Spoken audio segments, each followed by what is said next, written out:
Speaking of serial killers and psychopaths, this is the case of Jeong Yu Jung. I thought you were going to say me. Okay, so this case is kind of wild. This takes place in Busan, South Korea, and she was arrested May 31st for the murder of a freelance tutor, a woman.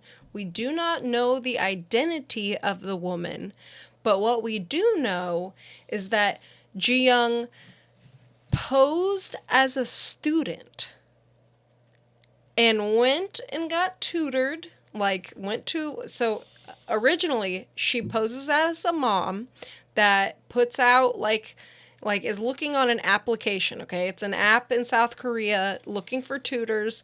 She finds one and says, "Hey, I need you to tutor my middle school age daughter." And she sets up the date, buys a uniform online, and goes and shows up, and then brutally murders and stabs this woman. And in South Korea, they don't usually release names of perpetrators or victims, but in this case, the police felt like they needed to release her name, but they did not release the victim. We know nothing of the victim. And then, so get this. She murders the woman.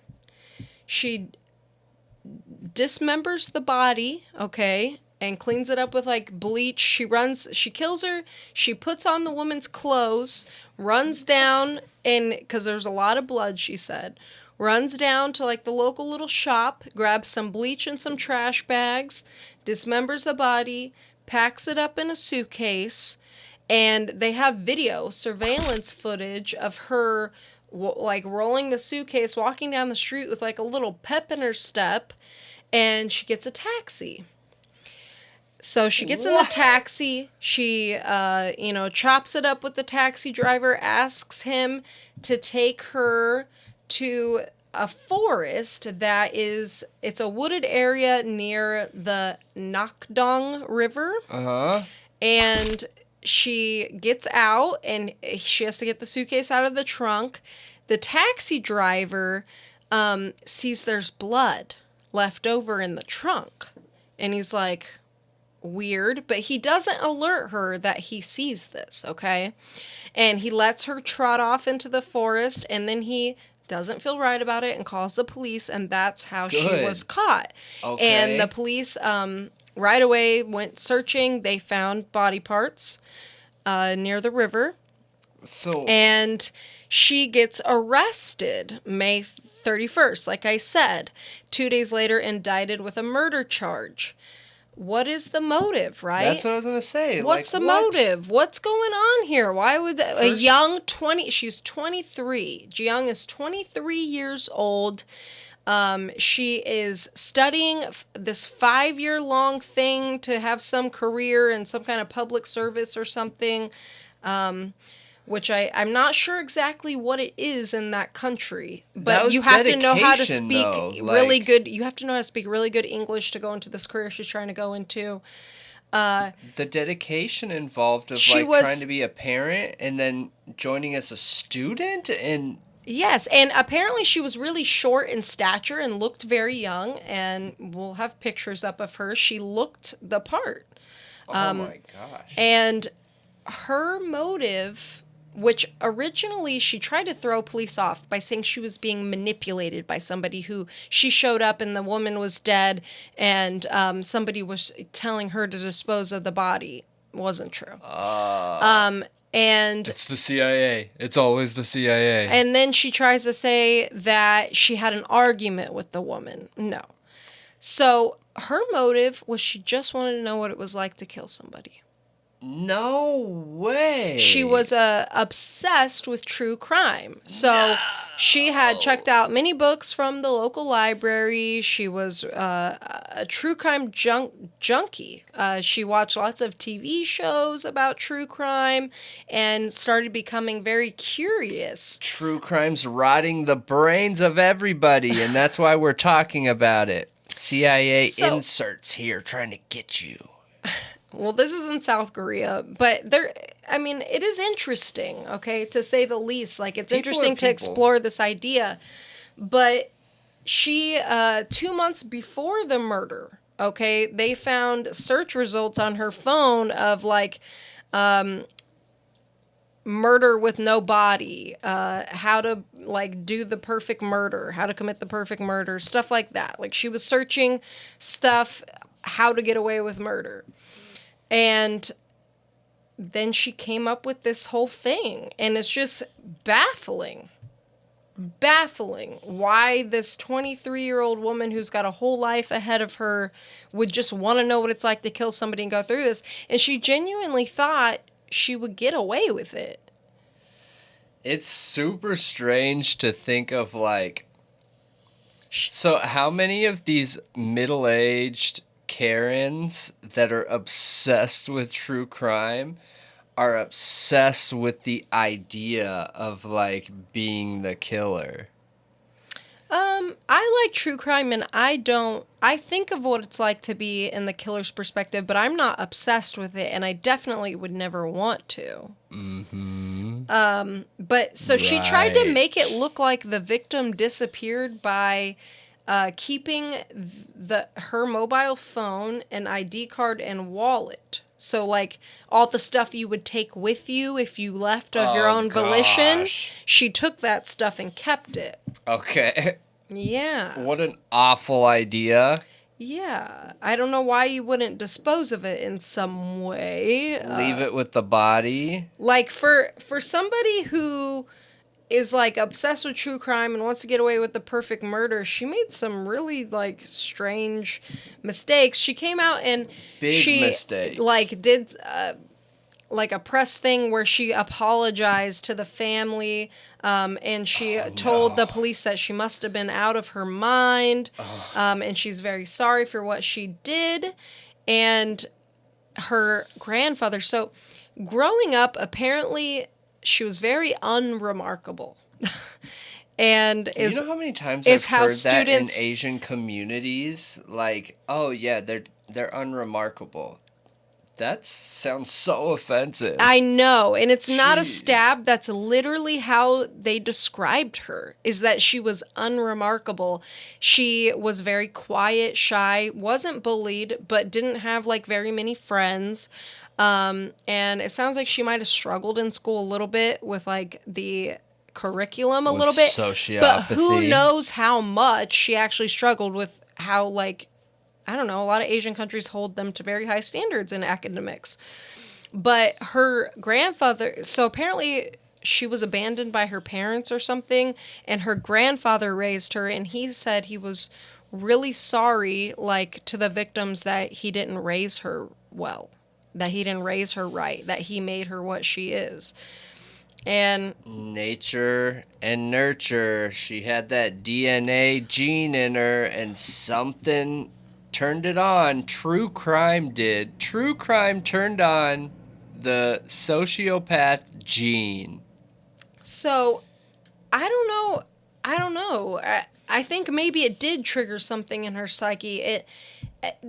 There's nothing about her going through any severe trauma other than, like, maybe abandonment, because she wasn't bullied or anything. So I thought that was a little weird. But they did a psychopath test on her, the South Korea version of it, and it's a score it's like 1 to 40. There's 20 questions, and it says she scored higher than a well-known serial killer in South Korea who only scored like a 25 or something, that she was higher on the test.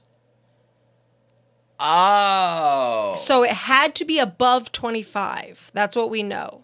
Is it had to be above 25, which is 25 is like when they... So she was literally just a ticking time bomb. Yes. She's Oh literally my like a gosh. sociopath. That is gnarly.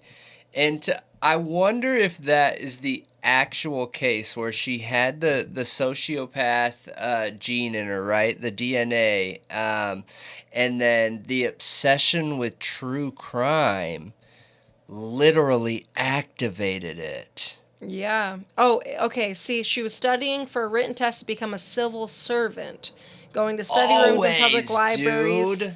Mm-hmm.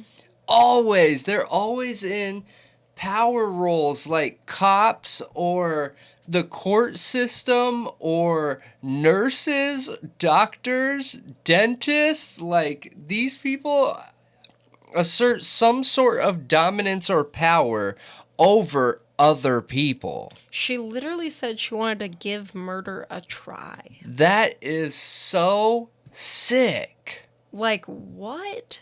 Give murder a try? That's clearly sociopath. Like, imagine to be able to say that, the level of disconnect that you have to have from humans around you. Like, yeah, I just wanted to give it a try and see how it felt, I don't, like, they're just people. There's people all over the place. What's one? Well, Busan, South Korea is known to be like a really safe area, and it's also like a really creative area. There's a lot of filmmaking there. There's beaches. Like, I'm sure murder could be creative. Think California is kind of what Busan is to South Korea, like Hollywood. And so this was like raging in the media down there, like in the headlines, because it's like, it was just so shocking. A young 23-year-old girl posing as a little, in a little uniform as a little student. No way. Like, she put on a uniform? Like, yeah, I said she bought it online and put it on and went and showed up and then killed her. Sometimes I start, like, imagining pictures in my head when I'm listening to stories or reading stories, so sometimes it causes me to, like, miss details, so... Yeah, it's just crazy. That's crazy! But it made me wonder, like, how many people watch true crime? Does it have any impact? Like... That have the nature gene in them, the sociopath gene, and that's, like, a fix. Do you think true crime could help keep that gene at bay for a longer amount of time? Oh, like it's almost like porn for serial killers? Yeah. I don't know. It's like they're getting their fix living through the eyes of somebody else, I don't imagining, like, the crime scene. I don't think so. No? No. But I do think, I think true crime can be a double-edged sword. While I think it could help solve cold cases, missing person cases, stuff like that, I think at the same time it could help people who have that nature in them to carry these things out. Because they learn investigation techniques, how to circumvent police. It gives them ideas. Copycat things. Like, there's serial killers who like to, like, copycat other serial killers or try it out, Copycats, yeah. So I think it can be a really double-edged sword. Well, there was a poll done in 2022, and half of Americans, like, are avid true crime listeners. Probably. It's literally 50%, and 13% say it's like their favorite genre. Since the beginning of our variety show where we commit to talking about nothing of relevance, but we always do one or two true crimes, and from the very beginning, the true crime videos have gotten, like, tenfold or more the amount of views, like, that immediately. Yeah. The amount of true crime consumption must be off the charts. Yeah, here's the poll. Like, it should be posted. It's right here. Yeah, it says 13% favorite. The light purple is a genre you enjoy, but not your favorite. And then there's the gray where it's not sure. And then, it's you don't enjoy it, your least favorite. Which is funny because favorite is 13%, least favorite is 13%. Wow. It's kind of weird. That's gnarly. People who hate tree crime is 13. Of Americans, okay? That's like 150 million people or whatever. Yeah, that half of the population watches true crime. That is gnarly. I did not think it would be half. Not me neither. And I truly think that it will bring some of the nature killers, the natural killers. I really do. Yeah. I don't know how much it can truly affect them not being caught, though, because, policing and investigators investigating a case, it's not a one-size-fits-all, okay? Right. They don't always do the same things because there might be blood splatter over here that doesn't help anything, so we're going to take another route. You might get a bulldog investigator that literally doesn't give up, right? And you can catch a break in the case from first-hand accounts. You can get there's also new sciences. Yeah, new sciences too. Circumstantial case. You can get a case built on actual hard evidence. Like, there's so many different directions you can go where, sure, it might teach you how to not make footprints. It might teach you how to throw off a search for the murder weapon. But in reality, I wonder how many it actually stops from getting caught. You know what I mean? Yeah. Like, cops has been around forever. True crime has been around longer than true crime has been a thing.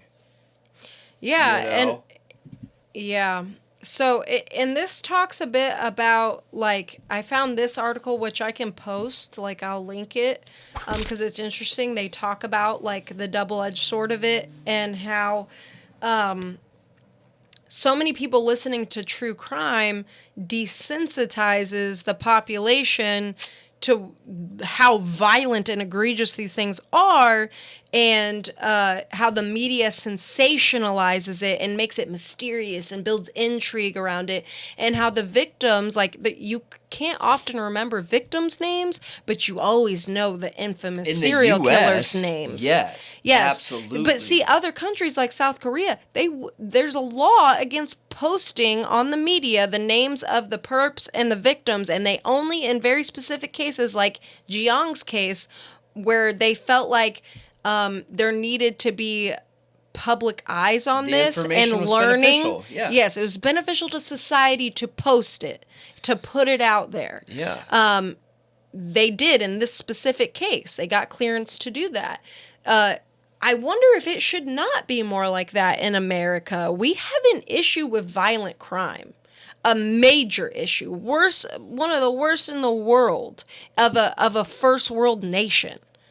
Of mass shootings and just crazy stuff. You know what I mean? Unheard of stuff. I agree. I think there could be some immediate changes that we could make where we do stop highlighting the perpetrator or the aggressor in these situations, because a lot of times that just feeds their ego and feeds the interest in wanting to not get caught, or the interest in wanting to do it in a more successful way for copycats or other serial killers trying to one-up each other. Yeah, and I've read multiple studies that said something like there are over 150 active serial killers at any given time in the U.S., and that's a really scary number. But this is where I'm going to push back on it, okay, is I do not think it desensitizes people to crime. Humans have been around forever. We know what is right and wrong. Most of us go into an auto-generated bodily response, fight or flight or freeze or whatever, Now, I think it makes people hyper nervous about crime. You know how many Karen videos we've seen where you have women that you can look in their history and where they're talking and sharing and stuff, and it's all focused on true crime, and then you have videos of them just acting ridiculous, so over the top against people that aren't even doing something over the top. Like the woman who said, "Do not approach me," to a man in the parking lot. Exactly like her. So I think you're right. I think what it does, I think the effect is it increases fear, especially in women, because the majority of true crime junkies are females. Mm-hmm. That is the majority. And they are more often, the victims of crime. Okay. Yep. So I think there's this heightened fear, but also we almost treat the victims and the serial killers as like fictional characters almost. I think it desensitizes us to the victim and their experience. They're open to scrutiny and criticism when they should not be. And I think it's like less empathy to the people that deserve it. Yeah. More interest and like putting a serial killer on a pedestal while making, I don't know. You know what I mean? I don't know if it puts a serial killer on a pedestal, but I get what you're saying. It sensationalizes the serial killer to where it creates interest. It doesn't necessarily put them on a pedestal. It just creates an increase in interest socially into the predator, when in reality, like if we want to create change in society and we want to strengthen our laws and we want to create systems where we're able to find sociopaths better and give them help or whatever to fill the gap of the nurture if they have the nature gene, we need to hyper-focus more on the victims and use the victim's experience and crime or in that situation. We need to humanize to create them. Laws and systems that can help them if that situation is ever repeated. You know what I mean? Yeah. Like all laws reactionary to an extent. It shouldn't be to the extent we have it, but when something happens in society, that gives us the opportunity to be like, whoa, I've never thought about that before. We really need to make sure we prevent that from ever happening again. So we need to do this, this, and this. Instead, we sensationalize the situation because serial killers are interesting. I mean, I even find them interesting. And they are interesting. They're fascinating in the way their mind works. Yeah, we go about creating stories and media and content around the serial killer and not about the victim. Mm-hmm. Yeah, and I mean, even in this case, like, we know nothing about the victim. We only know about the killer. And I do think this story can benefit society in some way. But I do feel like victims aren't humanized enough. There's not enough empathy towards them in a lot of true crime stories and content and stuff like that, and serial killers are sensationalized, and I just feel like we could do better with that. I think it's a fine line. I think that we should be able to be interested in true crime. It shouldn't go anywhere. I think it is interesting to think about the way their minds work and the psychology behind it.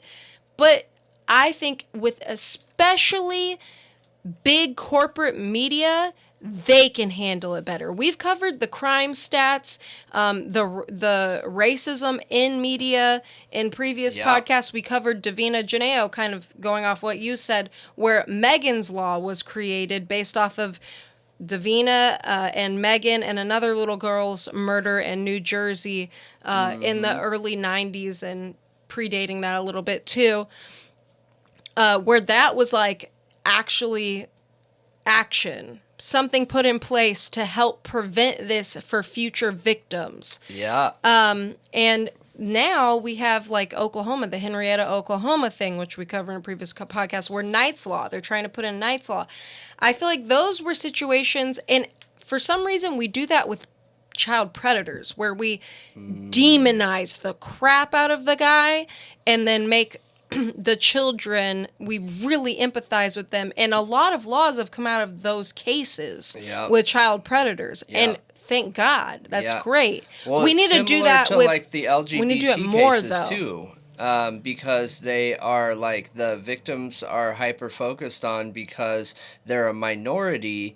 But yes, you're right. For the people that aren't a minority that are victims, if we did the same thing, we would probably have much more evolved laws and processes and systems and things like that to help prevent stuff like this. So.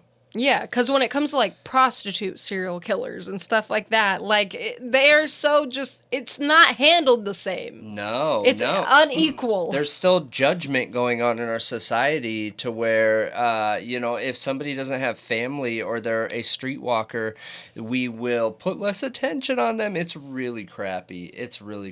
So, yeah, I agree with you. That is crazy, and that's super interesting, and that is something for you guys all to think about, because if you're watching this, you are a true crime fan, I bet.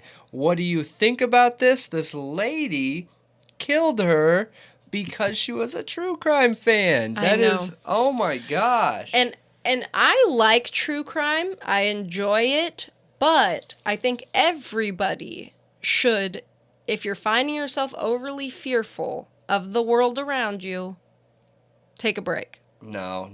Go see a therapist. A break isn't going to do anything. I don't know. I feel like maybe even if you don't take a break, do something that makes you feel good and reaffirms your trust in humanity. You know what I mean? I think a therapist, because that's just not a normal thing. There's something going on there. Dude, we have a fear epidemic in America with the way media covers everything. The way we see this stuff all over the media needs to see a therapist. Yeah, but everybody needs a therapist, and not everybody. Okay. I think everybody should see a therapist at some point.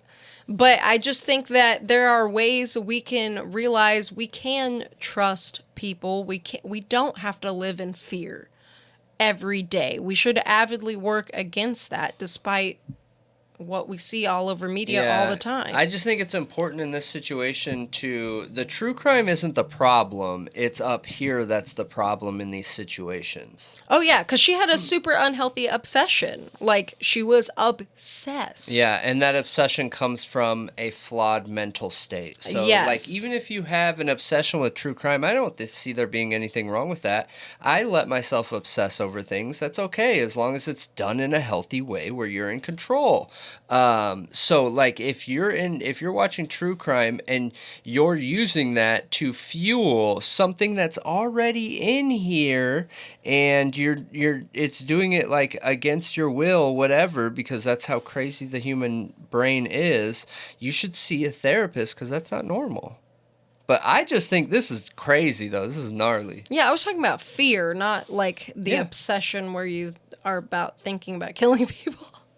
No, I just think both of them are crazy. I think that they are both reactions of true crime for people that have a flawed mental state. Like the Chris Watts case. They're literally the same. The Chris Watts case. Like I watched the stuff that came out on that when it happened, and I found myself like, whoa, this is like hitting home for me. It's really freaking me out. You know what I mean? And I just like, I couldn't hear any more about that case. I had to take a step back from it. And I know many true crime junkies and channels and content creators who said the same thing. They were like, it was just too much. It was too much.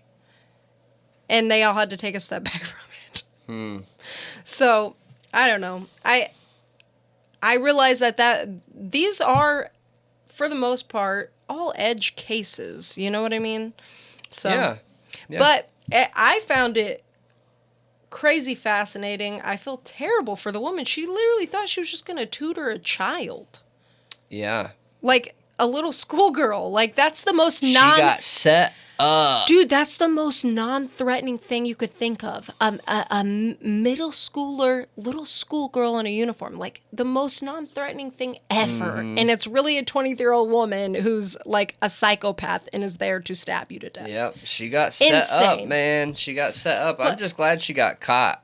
I am so glad that taxi driver was, like, paying attention, you know, and could get the cops there right away. Because if she wouldn't have got caught, she absolutely 100% guaranteed would have done this again. So, and there's every time that a serial killer does this, obviously she's not a serial killer because she didn't have 3 under her belt, but anytime a serial killer kills, they get better. They get better. They find their groove. That's why when most serial killers get caught, even when they have in like the double digits of victims, normally it's like 3 times that amount if they've been out for a while. Like, you can literally look at their history and they have a reliable, repeatable history. And normally you can see it increase sometimes if they go through something in life. Sometimes there'll be a dip, and then, like, it's really, really, really wild how their addiction brain works in these weird cycles of, the full moon. Every time a full moon happens, they turn into a werewolf and go serial kill again.